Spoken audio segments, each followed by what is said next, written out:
That's why they've been holding this position for a really long time, right? Yeah. And we saw that they were able to pepper in a lot of the teams from afar without trying to directly involve themselves. But if you're looking at PXX and what they've done in this first game, that's how you set up momentum. 7 KP going in their pocket while JD Gaming been farming damage. GG now move up to already initiate this fight versus JD Gaming. They do, right? They immediately start getting closer, but look who's there. Shubi to try and make a play falls at the hands of Lufka. That is going to actually make so much difficulty there for JD Gaming, who do have the altar, who are going to look for a reset. So Gaming Gladiators must keep applying the pressure. And here they go. Zane, but they've got poof, bamboozled. Here they come back though. Naughty floating, making the last stand. I mean, the way that we're seeing these players just go back and forth between the portal, EMP for days, all the information with the skies congested. Ooh. You have the crypto floating. And the Seer to deal with a TIE. Do get eliminated. Floating is farming. He gets called out though. Stay Naughty's the last one alive, and JD Gaming get eliminated. Our last 3 squads as it's AGG, Wolves, and PXX who are looking to take this KP into that first place spot. Sometimes you've just got to play it for that end game. You've got to relax, and Crazy Kong went no name. They do exactly that with a heck of a lot of kills, and they take game 1 of groups A and B. Wolves with the pop-off, the crowd giving them their energy. I mean, what was that, like 10 KP by the end of it all? They were able to play very safely, have the high ground advantage before watching the teams below their feet collapse on one another to take that dub. Has been clear for Falcons. 2 members of Shopify Rebellion were able to stave off that push, right? You can see Zainu still on the ground. Zap is going to work towards that pickup. They're out of sight from Flat. They're out of sight from Falcons. And Gaming Gladiators, who have roamed in from the southeastern side, have maybe gone under the radar the entire map, but they still have 4 kills. They have a power position, and so long as Team Falcons is preoccupied with Flat and the remnants of Shopify, Gaming can take a smart fight. Walk up, tiptoeing a little bit to see if they can try to harass Flat. While they lose out on Qzer now, just trying to see if they can get the res. They put down the TP. Falcons now, they fully send it onto Shopify, who are still clinging on for dear life. They TP outside of this situation. The exhibit for exhibit, though, giving everybody the info while Guild is farming. Shopify get cleaned up at the hands of Guild with some help from Zane. Some extra KP for Gaming Gladiators. And now we have our last 3 squads for game number 2. Flat starting in Viaduct here towards the end. Gaming Gladiators, who decided, hey, we're going from uptown, we're making our way in, and Falcons, who have had one heck of a game 2. The trades going back and forth. 12 kills for Falcons, and down into the final 2. It is only Gaming Gladiators standing in their way for a map 1. Guild reeling back, setting up some of their own fences as Zane looks to make a play, but Guild reads it. Hal answers back. The trades come through, and Guild and Hal stand firm. They swing around Blast, and a 1v1, and they take it. Team Falcons are your winners. Opening the door real quick and waiting to put down the exhibit. They go hard and they go home with the amount of KP that they were able to take for game number 2. Sure, you've got Dory. Sure, you've got Trinity and ZI Esports, but we have coverage here. We can choose where we want to play from, and you look around. We are one of the only teams locking into the Axle right now. You've got an ult available for the end game, and ZI clears out Trinity. So to the south, we still have 3 teams, 2 in the north. And with 5 squads left right now, it's Gaming Gladiators that really have to worry about how they're going to get onto the high ground, right? Considering the fact that they have the altar to come out in clutch, but it's DCG who are waiting for them. Dory looking at DCG, which could work as a double-edged sword depending on how long this Gen G versus ZI Esports fight does play off. But Gen G waking up a little bit now, and this is what you like to see from a team who just flew in today. You really do. The fences coming down. Roy is going to actually start opening that engagement onto Gen G. ZI getting into the mix as well. Dory on the other angle. Gen G does fall, and into the final 4 squads we go. Dupe does need to get res, but we cannot let Dory stabilize on the other end behind the Newcastle wall. Katsu King hits the med kit, and we are stabilizing, but it's not pretty. I mean, with the final ring closing behind their backs, look at the plethora of nades as some helping backup from DCG. Clear out Dory. ZI Esports get to see another day as they move up. They capitalize with Gaming Gladiators now also trying to find their place, yeeting the nades up into the air. Thanks to the gens, though.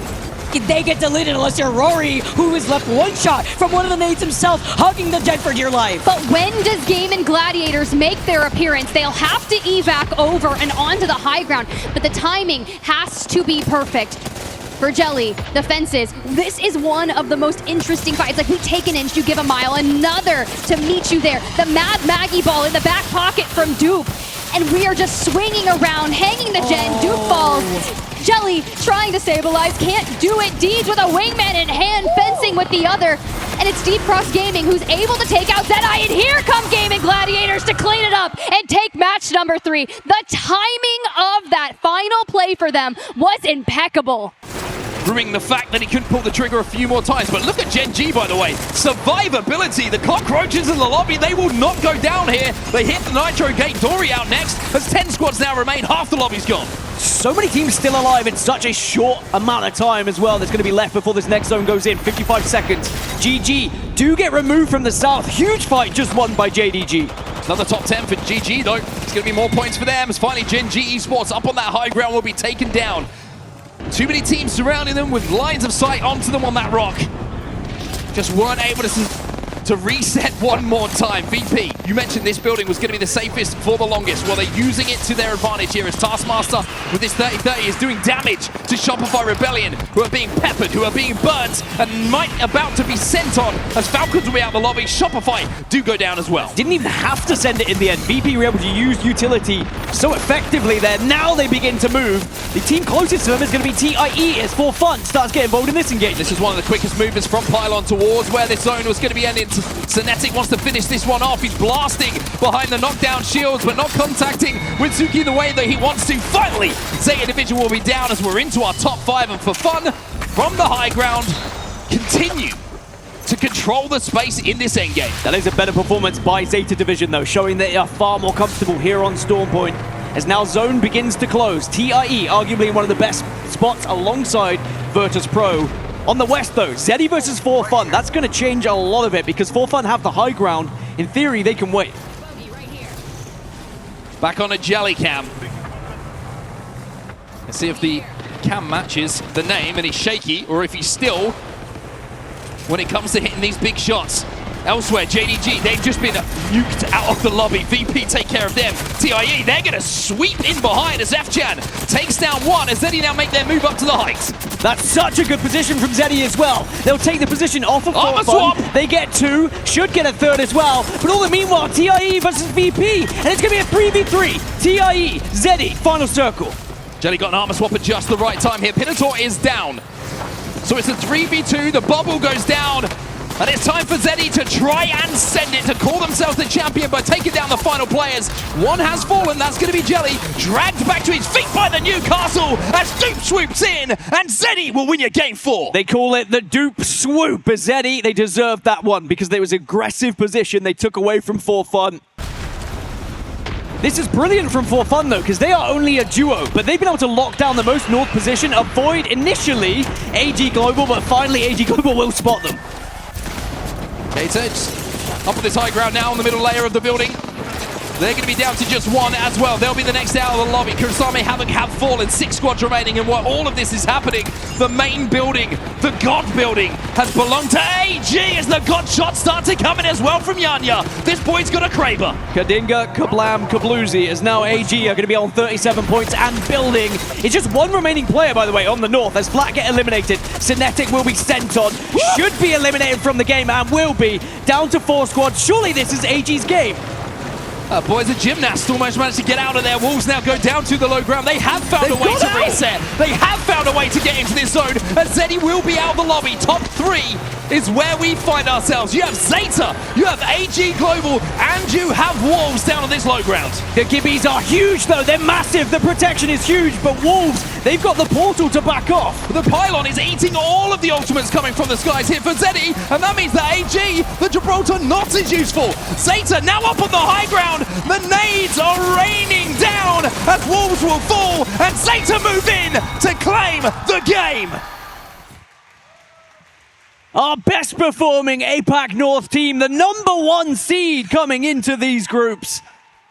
They were Stormpoint warriors throughout Pro League, and again, they put big points on the board to keep themselves in that conversation. They're not going to be safe inside the zone, though, so they're going to have to keep moving forward. Maybe they're looking at Hermit Crab on damage as Lufka will slam forward. AG still controlling some of this height as well. Dory will be out of the lobby as we're down to 4. GG, AG, Unlimited, and Zeta are our final 4 teams. Look at this rotation from Zayn, though, trying to get up north, trying to get ahead of them on the Wraith as well. So you can get above everyone at the moment.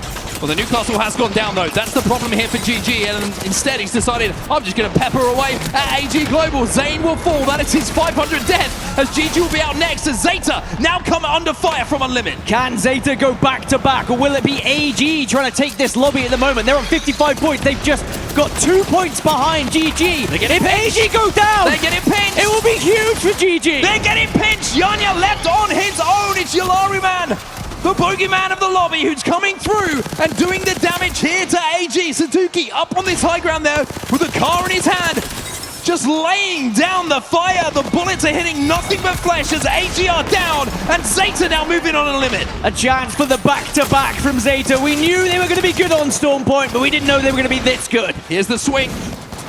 Don't want to be the team to make a mistake. Zuvi will make that mistake. Zeta get the first knock. Yalari Man, 1 HP. He's going to go down as well. Last man alive is Peace. It's a 1v3 to stop Zeta from winning this, but it's not looking likely. Back to back goes Zeta Division as they close out Game 6 with the win. It may not be a series victory for Zeta Division, but boy, is it a statement. They put themselves back on the map, and that map is Stormpoint. We'll have to look at the tallies at the end, but I think we might be looking at GG as winning that series, just being able to get those extra points on the board when Zayn took his final 500th death. I say final, there probably will be a few more.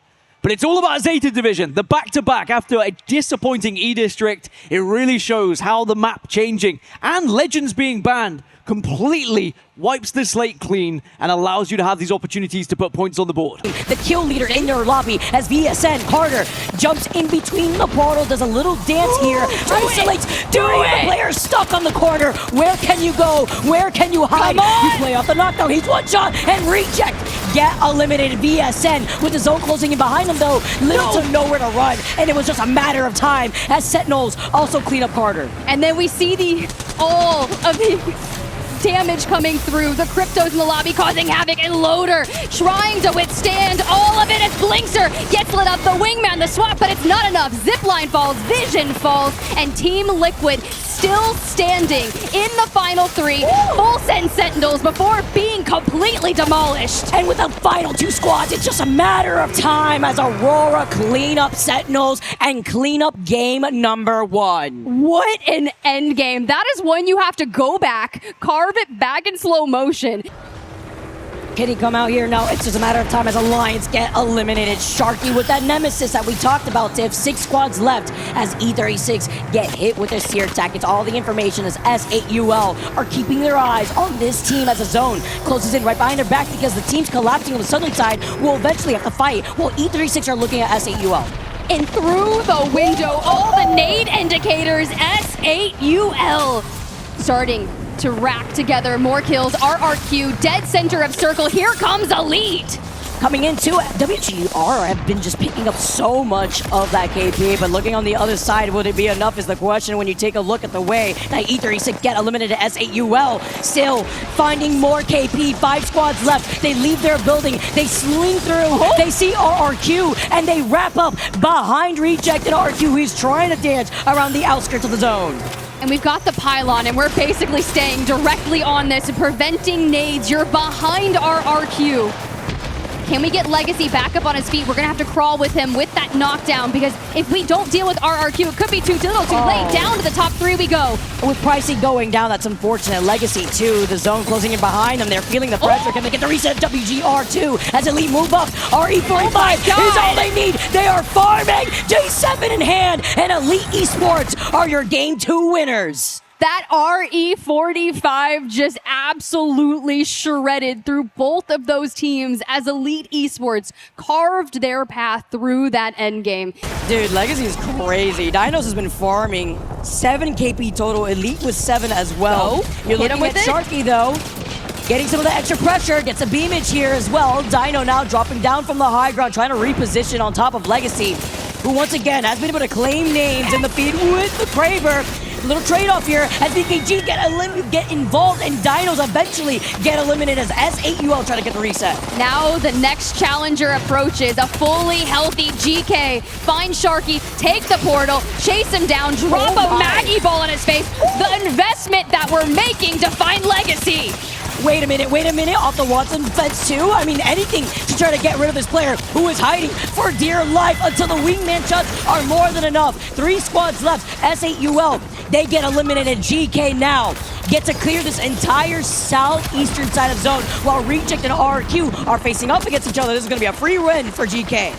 It is. We've got the high ground. So long as we don't scam, we convert this. But when you have Easy Flash in the equation, tanking the Watson fences just ahead of Reject.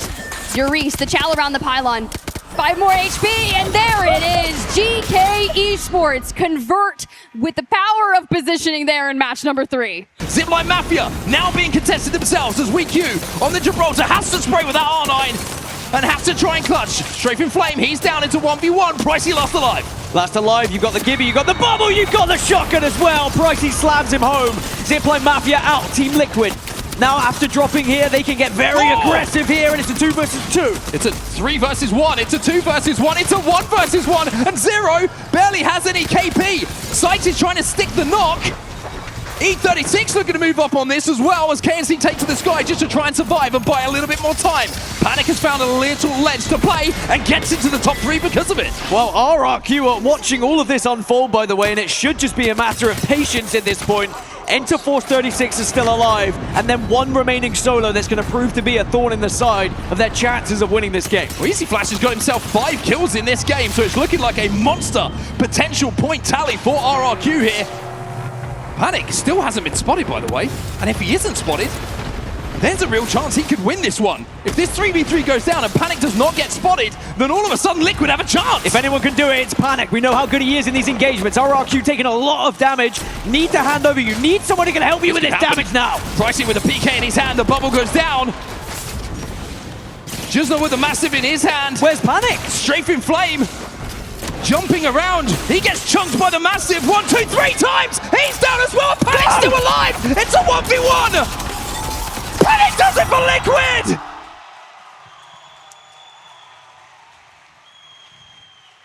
The sneakiest of Valkyries. 8 teams alive in this final circle. 7 of them have Peekaboo! Newcastles as well, as Aurora taking a lot of damage, but S8UL will find somewhere to call home here. Great reposition from the Wraith.